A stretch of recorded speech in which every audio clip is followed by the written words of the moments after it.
ईश्वर प्रणिधान का अर्थ क्या है? तेरा तुझको अर्पण क्या लगे, मेरा परमात्मा की शक्ति से, परमात्मा की दिव्य साधनों से परमात्मा की सेवा का कार्य हो रहा है। इस भाव में रहें, कहीं किसी बात में अहंकार नहीं आए कि मैंने किया। ये भाव, ये हमारा ईश्वर प्रणिधान। परमात्मा की शक्ति है, उसी से कार्य हो रहा है। सांस ले रहे हैं, वो ऑक्सीजन कौन दे रहा है? 24 घंटे फ्री होगा। वो सांस लेने की शक्ति कौन दे रहा है? परमात्मा की शक्ति से ये शरीर वही चला रहा है।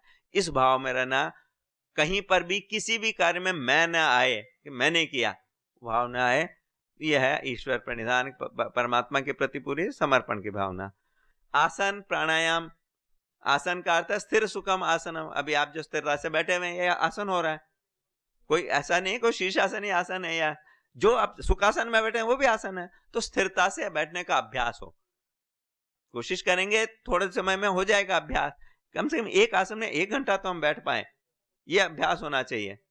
अभी शायद आप लोगों ने देखा होगा, मैं इतनी देर से एक ही आसन में बैठा हुआ हूं, तो ये अभ्यास, ये आसनों का अभ्यास, तो ये और कोई ऐसा नहीं है। पर इवन जो आप आसन भी करते हैं योगाभ्यास के दौरान, उसमें भी कम से कम 1-1 मिनट रुकने का प्रयास करें। जल्दी जल्दी स्थिति बदल रहे हैं तो फिर वो आसन नहीं, वो व्यायाम है। तो आसन कर रहे हैं, क्योंकि आसनों का लाभ भी इसीलिए पूरा नहीं मिलता है जब हम उसमें रुकते नहीं है। अभी कमर की समस्या है, मरकटासन करें, कम से कम 1-1, 2-2 मिनट रुकते हुए करें तो उसका लाभ ले पाएंगे। ऐसे ही प्राणायाम, प्राणायाम का अर्थ क्या है? प्राणों का विस्तार। प्राण आयाम, प्राणों का विस्तार। क्या कर रहे हैं हम? अपने इस जो श्वास प्रश्वास चल रही है, प्राण वायु जो हम ले रहे हैं, किससे जोड़ रहे हैं? समष्टि से जोड़ रहे हैं। समष्टि प्राण से अपने प्राणों को एकाकार करना, ये प्राणों का विस्तार हुआ।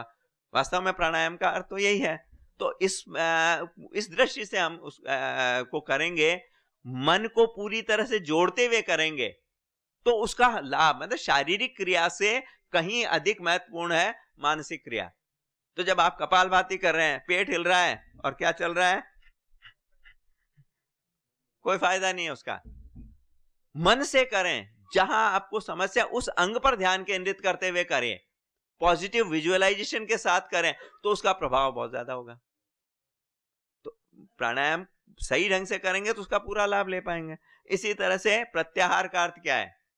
प्रत्याहार का अर्थ है अपनी इंद्रियों को अपने विषयों से हटाकर अपने आत्मस्वरूप में लीन करना। मतलब अपने अंदर, बाहर से इंद्रियां, आंख है, कान है, वो आंख कान से शब्द जाएंगे लेकिन अंदर उसका प्रभाव न हो, ये प्रत्याहार।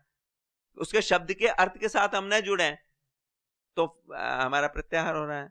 इसी तरह से ध्यान, धारणा, ध्यान और समाधि, इनके ये योग के जो आंतरिक अंग हैं, इनके बारे में आगे विशेष सत्रों में विस्तार बताया जाएगा। मैं अभी उस डिटेल में नहीं जाऊंगा, लेकिन ये योग जो है संपूर्ण अर्थों में अपने जीवन में उतरे। ध्यान पूर्वक करें, जो भी कार्य करें हम ध्यान पूर्वक करें।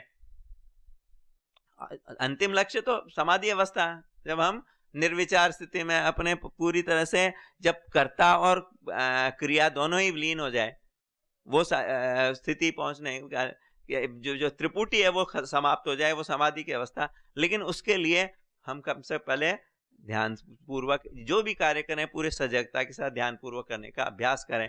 इतना तो हम सब कर सकते हैं। तो ये 8 अंग जीवन में उतरे, ये योग को जीवन के साथ जोड़ें। एक नियम ले लें कि जिस दिन योग नहीं उस दिन भोजन नहीं, तो योग अपने आप जीवन में आ जाएगा।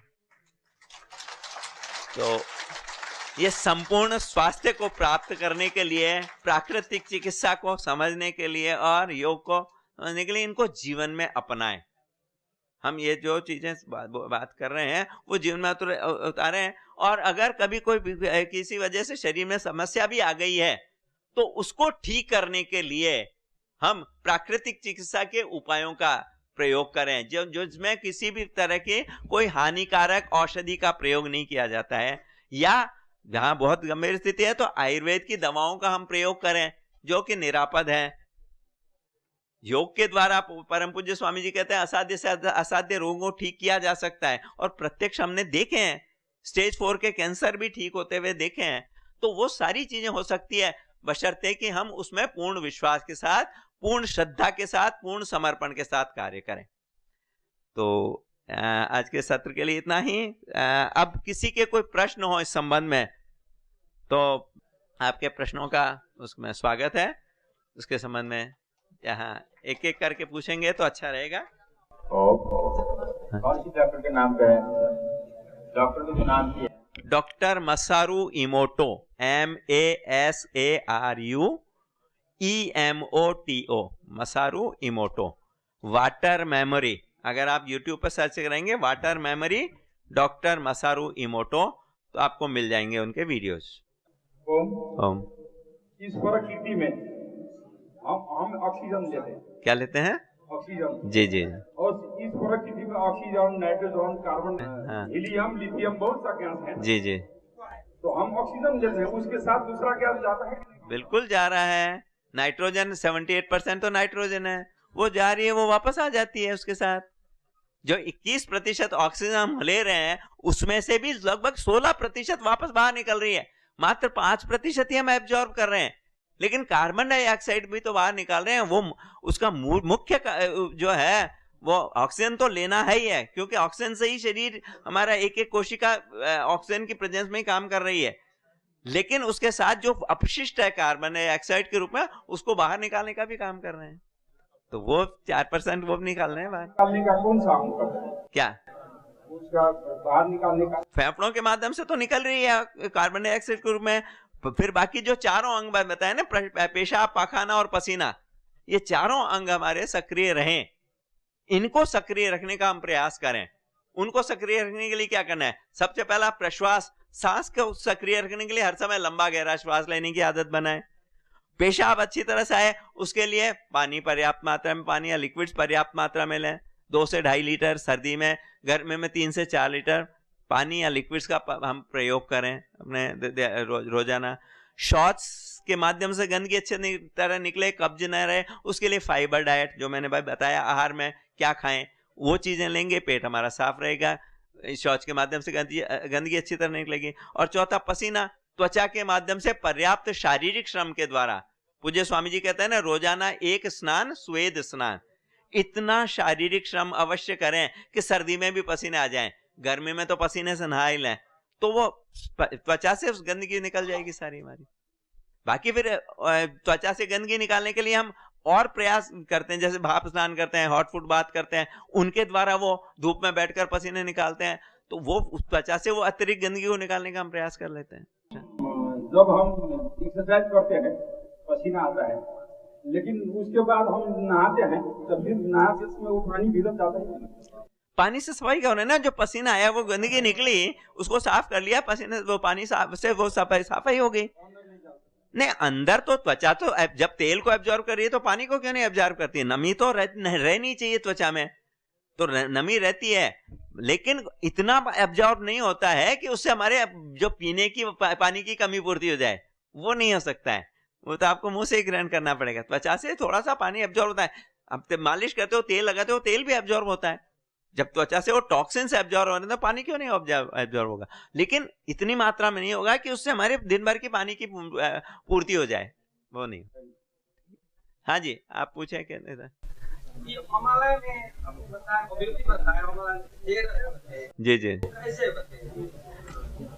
जैसे आप खट्टा खाते हैं, मीठा खाते हैं, तीखा खाते हैं, चरपरा खाते हैं, नमकीन खाते हैं, कषाय, कटु और कषाय, कषाय होता है ना, जैसे अपने सौंफ का स्वाद होता है, कैसा होता है?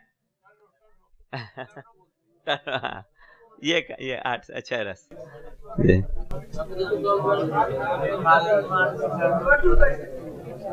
कड़वा, करेला,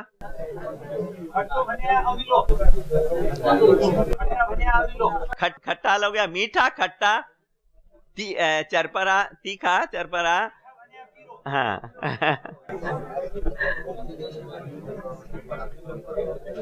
हाँ, आप कुछ पूछ रहे जी जी। As you described, the role of naturopathy and the difference between allopathy. We all know that you meet that kind of vast discrimination in the short time, in short point. I want to salute to my. Thank you, आपका शुक्राना है। In this regard, I have a little doubt, though I have no knowledge. So I would like to ask a simple query, not a question. I have not the power to ask a question because I have no knowledge about that. Whatever you taught us. Just ask. That is the health of the world for the man. Without the mental health, we cannot absorb any health. Most important, 90% of part is mental health. And the role of yoga and mental health, I would like to again summarize some few points on this topic. योग का अर्थ क्या है? मन को जोड़ना है आत्म स्वरूप के साथ।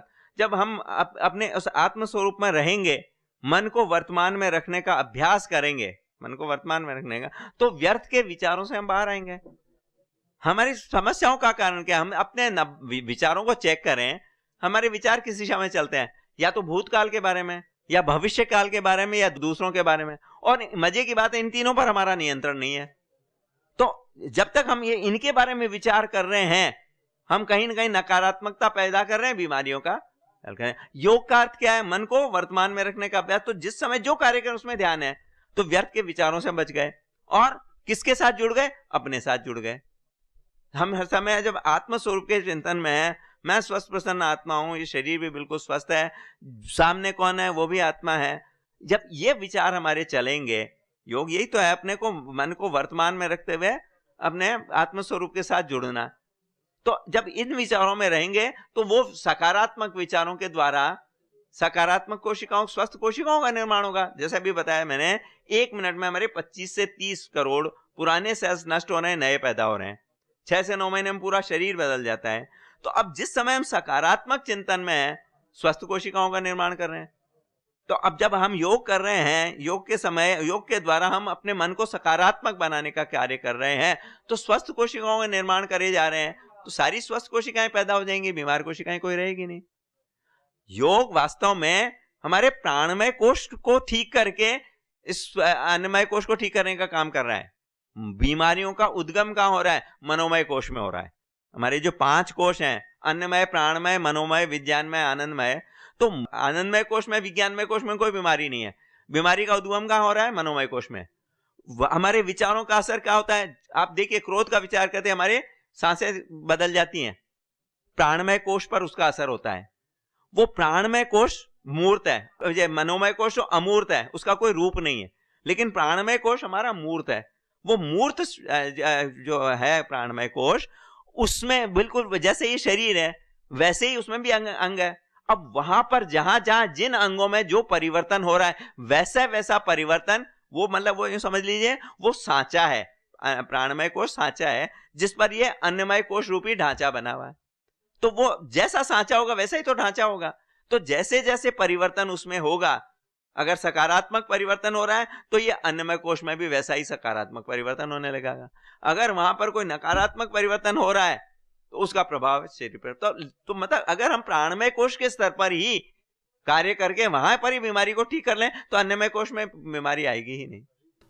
असाध्य महत्वपूर्ण कुरा म थोरै यसमा थोडा मैं नेपाली में इसको जुन 5 वटा कोषहरू छन् नि, 2टा कोषमा कुनै समस्या छैन। विज्ञानमय कोष र आनन्दमय कोषमा कुनै समस्या छैन, त्यसलाई छोड्दिउँ। त्यो त परिणाम हो। के को परिणाम हो? मनोमय कोष, प्राणमय कोष, अन्नमय कोषको परिणाम हो त्यो। यदि त्यसलाई ठीक गर्नुभयो भने त्यो आफै प्रकट हुन्छ। वो आनंदमय कोश का में प्रारब्ध दोष वो हो सकता है, जो कारण शरीर में हमारे पूरे पूर्व संस्कारों की वजह से जो है वो प्रभाव आ सकता है। लेकिन मूल 99.9% जो है वो मनोमय कोश से ही है। त्यस कारणले मनोमय कोषमा असर, विचारमा कहाँबाट असर पर, विचारमा असर पर्न साथ कहाँ जान्छ त त्यसको धक्का? प्राणमा जान्छ, श्वासमा जान्छ, श्वासको अवस्था बदलिन्छ। त्यसैले तपाईको प्राणमय कोषलाई ठीक गर्नुस्, तपाईको मनोमय कोष पनि ठीक हुन्छ, कति हदसम्म अन्नमय कोष पनि ठीक हुन्छ। बहुत अच्छा, थैंक यू।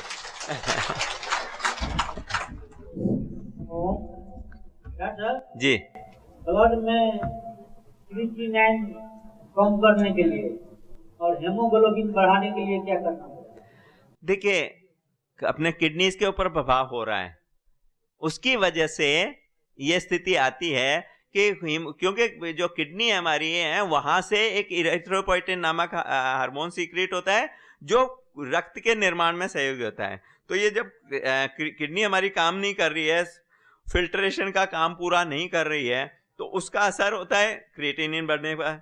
साथ में वो किडनी काम नहीं कर रही है, उसकी वजह से जो इरिथ्रोपोइटिन है वो नहीं बन रहा है, तो वो ब्लड का निर्माण हमारा प्रॉपर नहीं होता, इसकी वजह से एनीमिया, खून की कमी होती है।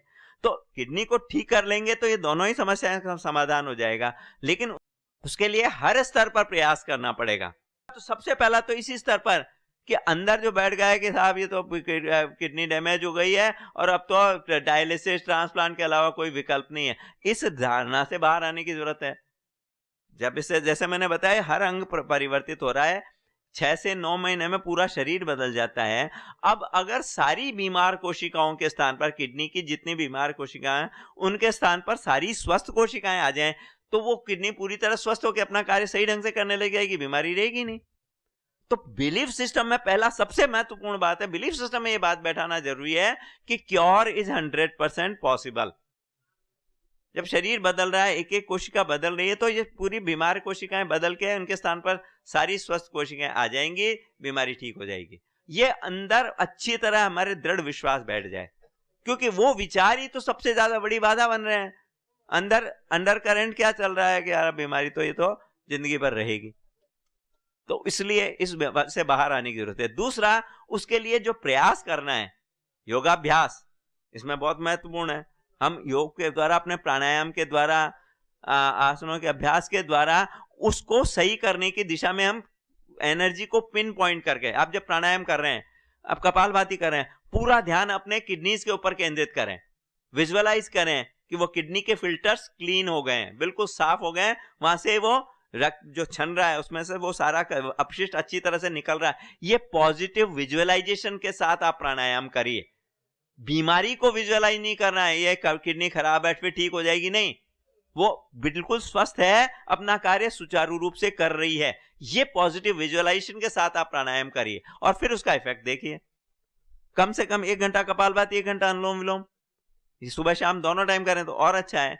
करें पॉजिटिव विजुअलाइजेशन के साथ, मन को पूरी तरह जोड़ते हैं। जब अनुलोम विलोम कर रहे हैं तो आप अपने फ्लोज को बैलेंस करने का काम कर रहे हैं, blood flow, lymph flow, hormonal flow, enzyme flow, urine flow, nerve flow, सारे फ्लोज को बैलेंस करने का काम कर रहे हैं। कपालभाति द्वारा कचरे को, गंदगी को निकाल रहे हैं, अनुलोम विलोम के द्वारा फ्लोज को बैलेंस कर रहे हैं। तो जब आप अनुलोम विलोम कर रहे हैं उस समय विजुअलाइज करिए कि आपका यूरिन का फ्लो बिल्कुल नॉर्मल हो गया है, यूरिन में से सारा जो ब्लड की जो सारी गंदगी थी वो यूरिन में निकल गई है, ब्लड के सारे कंस्टिट्यूएंट्स नॉर्मल हो गए हैं।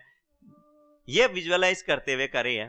और आहार का ध्यान रखना जरूरी है, उसके संबंध में विस्तार से अभी यहाँ सत्र में चर्चा नहीं हो सकती है, तो वो इन तीनों चीजों का हम ध्यान रखें तो पूरी तरह से किडनीज रिकवर हो सकती है। ओम जी ओम जी ओम।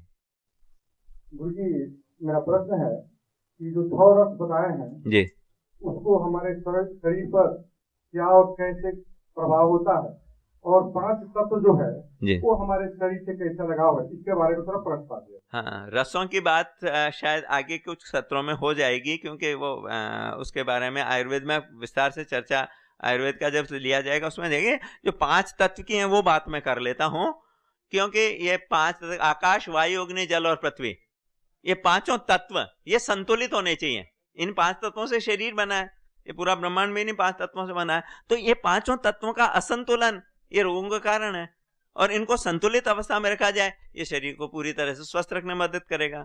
तो इनको संतुलित रखने के लिए, आकाश तत्व को संतुलित करने के लिए क्या करना है? उपवास। उपवास अपने आप में बहुत बड़ी चिकित्सा है, प्राकृतिक चिकित्सा की दृष्टि से सर्वश्रेष्ठ उपचार है उपवास। उपवास उस आकाश तत्व को बैलेंस करने का काम करता है। हमने बहुत कचरा भर लिया अंदर, उसको खाली करना है। आकाश का मतलब है अवकाश, खाली स्थान। तो अंदर जो सारा भरा हुआ है कचरा, उसको निकाल बाहर करने के लिए अंदर भरना बंद करना पड़ेगा। आकाश तत्व चिकित्सा के अंतर्गत ये उपवास, उपवास के साथ मौन और ध्यान, ये तीनों आकाश तत्व चिकित्सा के अंतर्गत है। ऐसे ही वायु तत्व चिकित्सा के अंदर हम प्राणायाम के द्वारा प्राण को ये वायु तत्व ग्रहण कर ही रहे हैं। इसके अलावा त्वचा पर वायु का स्पर्श, जो हम ये बहुत टाइट वस्त्र पहने रहते हैं या आंतरिक अंगों को हवा ही नहीं लगने देते हैं, वो बीमारियों का कारण बनता है। शरीर के एक एक अंग को हवा लगे, स्पर्श हो हवा का, ये वायु तत्व चिकित्सा के अंदर। इसी तरह से अग्नि तत्व के लिए सूर्य से सीधा जुड़े, सूर्य स्नान, धूप स्नान, सीधा धूप से हमारा संपर्क हो। जल तत्व का, जल का बाहरी और आंतरिक प्रयोग, पानी पर्याप्त मात्रा में पिए, सही प्लास्टिक का पानी न पिए, मिट्टी के पात्र का पानी पिए, बॉडी टेम्परेचर का पिए, बहुत सारा इस लंबा चौड़ा पूरा है। अब एक्चुअली इस छोटे से सत्र में इतना समेटना बहुत मुश्किल काम है, लेकिन उसको मोटे अर्थों में समझ लें। ऐसे पृथ्वी तत्व मतलब धरती से सीधे जुड़े, मिट्टी का प्रयोग, मिट्टी से हम मिट्टी में चलें, मिट्टी में बैठें, सीधा जमीन के साथ संपर्क में रहते हैं। हमारी बहुत सारी बीमारियां, इसको आजकल ग्राउंडिंग थेरेपी बोलते हैं, वो अपने आप में एक चिकित्सा है। तो सीधा धरती से स्पर्श हमारी बहुत सारी इन्फ्लेमेशन को ठीक कर देता है। तो ये धरती का, मिट्टी का प्रयोग, अन्न भी जो ले रहे हैं वो मिट्टी से ही तो होना है, तो उसका अन्न का सही ढंग से प्रयोग, वो भी मिट्टी चिकित्सा के अंतर्गत। ये इनका प्रयोग ये सही तुलित ढंग से करें तो अच्छा रहेगा जी।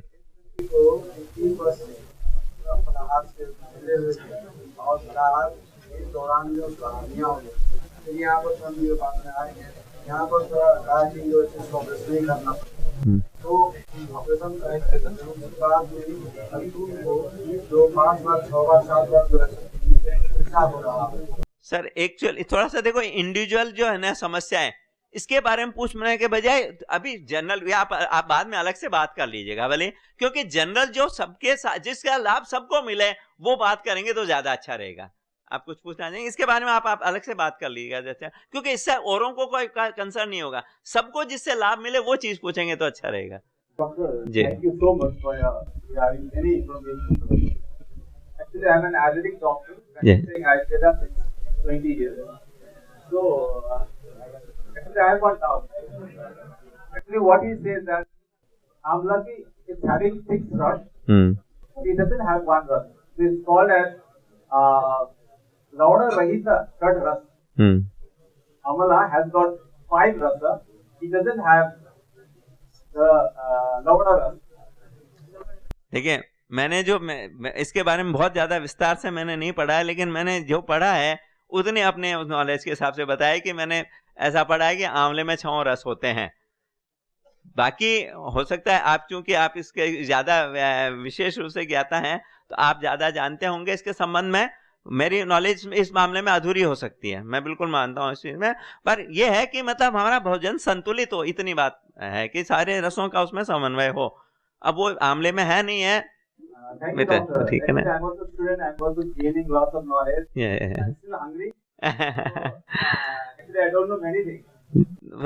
ज्ञान तो अथाह है या अनंत है, कोई भी कभी ये नहीं कह सकता है कि हम पूर्ण हो गए हैं। वो तो हमेशा खुद सीखने की खुड़कियां तो अंतिम क्षण तक खुली रहनी चाहिए। किसी का कोई प्रश्न नहीं है तो चलिए शांति पाठ के साथ आगे बढ़े। एक प्रार्थना, ये पॉजिटिव वाइब्रेशंस लेने के लिए एक प्रार्थना दोहराएंगे मेरे साथ, अच्छा लगेगा। ओम सर्वे भवन्तु सुखिनः, सर्वे सन्तु निरामया, सर्वे भद्राणि पश्यन्तु, मा कश्चित् दुःख भाग् भवेत्। ओम शांति शांति शांति।